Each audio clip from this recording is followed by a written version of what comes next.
All right, YouTube, the New York Times has leaked Donald Trump's 1995 tax returns. I'm not exactly quite sure how they got a hold of it. I don't know.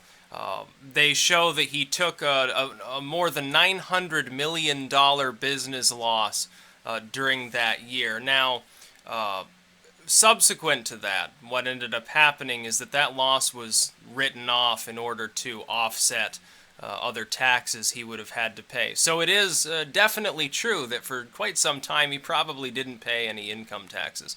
I would mention this, though, to say that he wasn't paying taxes at all. You need to understand perhaps the difference between somebody who gets a salaried wage, even a high salary like a CEO, or somebody who manages others' money like a hedge fund manager, paying that version of taxes, and somebody who is in real estate is paying primarily property taxes. You would have somebody who owns a number of skyscrapers. Yeah, they're probably paying quite a bit of money for those parcels. It's like when people talked about Trump having debt. Well, no shit, he's going to have debt because he's a developer. Otherwise, he'd just be resting on his laurels collecting rent for the rest of his life. That's not what a developer that wants to expand would do. They'd take out loans. They'd build more buildings. They'd thus get more rent from businesses or people moving into those buildings, assuming that they were skilled enough to build them properly, make sure they were in a decent location so they could at least break even and hopefully make a profit. However, that total that he's pulling in, which is hundreds of millions of dollars a year, still is offset by the fact that, indeed, because of the Atlantic City bullcrap that went on, his casino failed there. And he lost an enormous amount of money. It was one of his most spectacular business failures, as opposed to many of his buildings that he rents out for other purposes, not here only but overseas, which have been largely successful. When people talk about his four bankruptcies, they're not realizing if you have your hands in several hundred ventures, you're going to have a bankruptcy occasionally, and he uses those laws as well.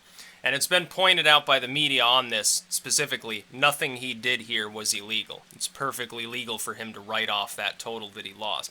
Now, is it good necessarily from the perspective of a campaign not to want to talk about this? Yes and no.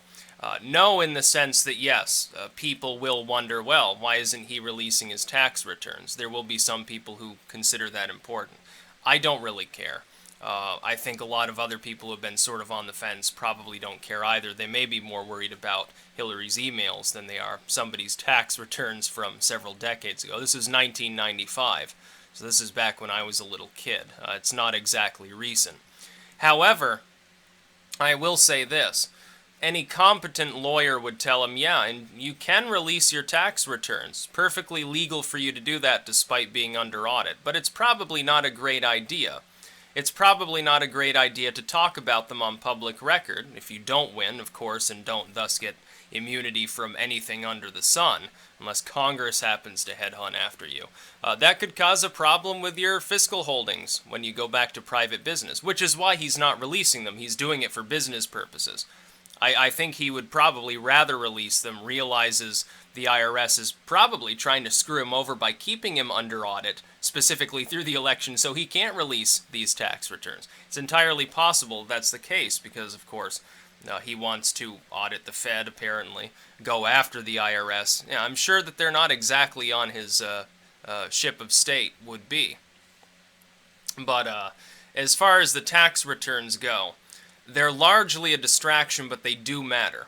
They do matter because this shows the fiscal calamity that was Trump's venture in New Jersey at the time. That is undeniable. The fact that he's a successful businessman does not mean that wasn't an absolute disaster, and he should probably come right out and own up to the fact, yeah, I did lose $900 million in Atlantic City, and I did use that to write off amounts that I would owe. Then I rebuilt all of my businesses, now I'm doing fine. That's all he has to do to respond to it. Now, unfortunately, the New York Times article itself, which I have not linked for this reason, is probably the biggest hatchet job I've ever seen from a at least quasi-respectable media outlet in all of my living days. It is literally a wall-to-wall hatchet job. You couldn't cook up anything finer in Salon or Jezebel. You couldn't cook up anything finer in The Blaze or Breitbart or Drudge. It's probably the perfect piece of yellow journalism that I've ever seen. It's also got an automatically running video in it, which makes it very, very annoying and only barely relates to the material at hand. So fuck the New York Times. I'm not going to link them. I'll link patch.com here. But they have leaked that tax return. Not sure it really moves the metrics of the election. Anyone who cares about his tax returns is already caring about it, and that's already affecting how they're supporting him. I don't think there's anything in there specifically that's that particularly damaging. This shows a business loss. Now, if it showed, oh, he made $2 billion, his effective tax was zero, people would probably say, well, what the hell's going on? No wonder he doesn't want to release his tax records. Now he can come out perhaps and say, oh, yeah, I had a loss in Atlantic City. Lots of other people have had losses too. You'd think of, Solyndra, maybe, or some of these other ventures in modern times that haven't quite panned out. But it was a spectacular loss to lose almost $1 billion in a business venture. For a normal developer, that would put them out of business permanently. They'd be completely crippled. They wouldn't have any holdings. I would like to address one related thing, which is that when people talk about Trump's wealth, they appear to be confused over what wealth actually means. They're thinking of it as cash on hand. They think of it as in the number of dollar bills you can instantly pull out of a sack somewhere.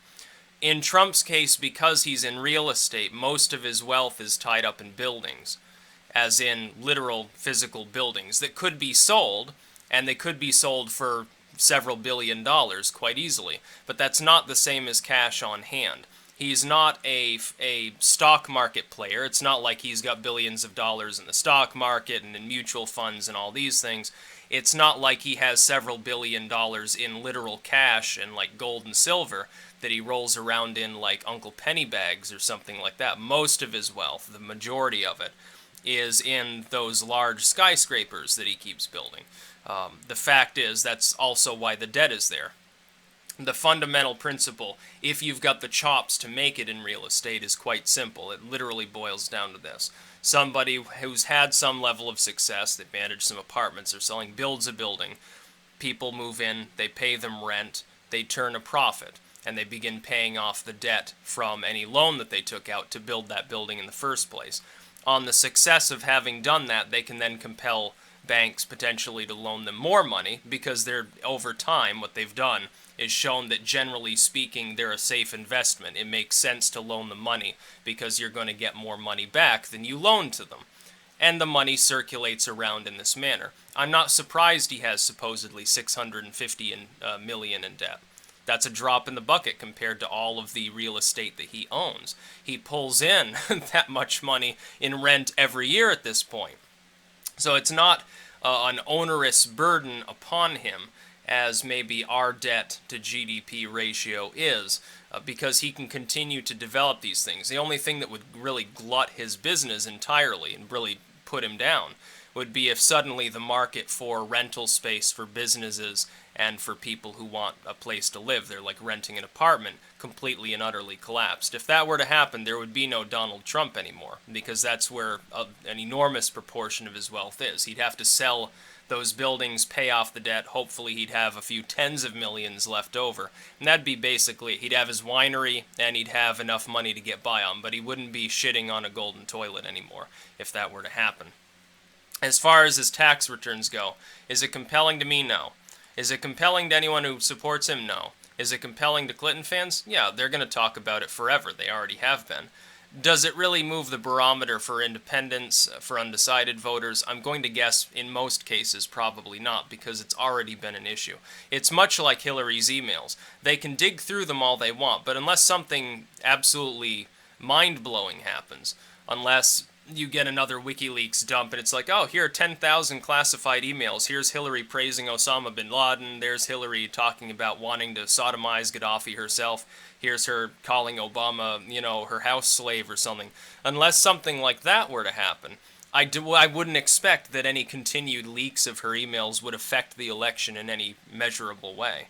It's only the fact that I'm counting on at least one, probably now two, with O'Keefe, major leaks that could really denigrate her support. That's the only reason why, in my estimation, she continues to have a significant disadvantage. I'd give her one. on the topic of the debates anyway. But it's only a significant disadvantage because of those. If WikiLeaks and or O'Keefe do not pan out, if WikiLeaks unleashes what it has in this election, and it's a dud, and it doesn't really gain any traction, and nobody ultimately cares, then it will be much more difficult for Trump to win the election. He'll have an advantage, but it'll be much smaller. The fact that I've said before I project there being a 90% chance of him winning is partially because I estimate it as being a high chance that the WikiLeaks leak will do damage. It's also because, again, I believe he'll perform better at the next two debates.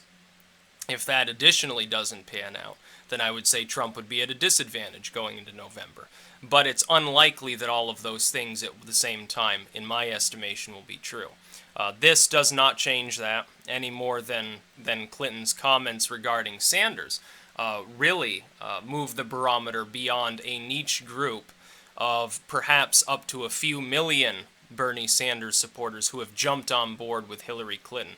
I think the way that hurts her more, in a quick analysis here, in retrospect, it hurts her more with trying to get those that have already fled back on board than those that are already on board leaving her as far as supporters. It will do some damage, but it won't be a huge amount on that end. The biggest damage that does is keeping people who who may have been leaning towards supporting her. It forces them back out of her fold, which means that her ability to grow her coalition is essentially kneecapped. It has problems. As far as Trump's tax returns, this doesn't even measure up to that in terms of it's not a scandal. He did nothing illegal, number one. That's openly admitted even by groups that at this point, most of which have endorsed Hillary Clinton. They've made it clear they don't like Trump. They think he's unqualified. The New York Times has. And he's gunning for them. They're gunning for him. They've made it clear that they hate him. So perhaps when they leak this, it will also additionally be seen by some as a partisan move, as literally a hatchet job. That's certainly what it appears to be if you read their article. I'm not going to link it here because that kind of yellow journalism, it would be like somebody proclaiming that Hillary Clinton 20 years ago, she broke a nail. This is evidence of some systemic problem. Now, I think she's corrupt, but when you're digging through something that far in the past, it better be criminal or treasonous in nature. It shouldn't just be, oh, well, he lost a bunch of money because he was a businessman. Well, embarrassing perhaps, but not technically speaking really relevant to the campaign. So yeah, there's my analysis on the subject. I figured I'd cover it. Honestly, I'm getting a little bit tired. I've worked rather hard at various projects today. So I've got my work and I don't need to make any more videos tonight. I'll wait till tomorrow. I've got some good shit coming down the pipeline. And of course, vice presidential debate is coming up. Yes, I will do a live stream. It won't be an hour and a half like the last one, but I'll do a live stream thereafter. I assume that it'll be 10 minutes of me talking about how Pence and Kaine both suck, and then I'll take some questions and respond to comments. That's about all. Peace out.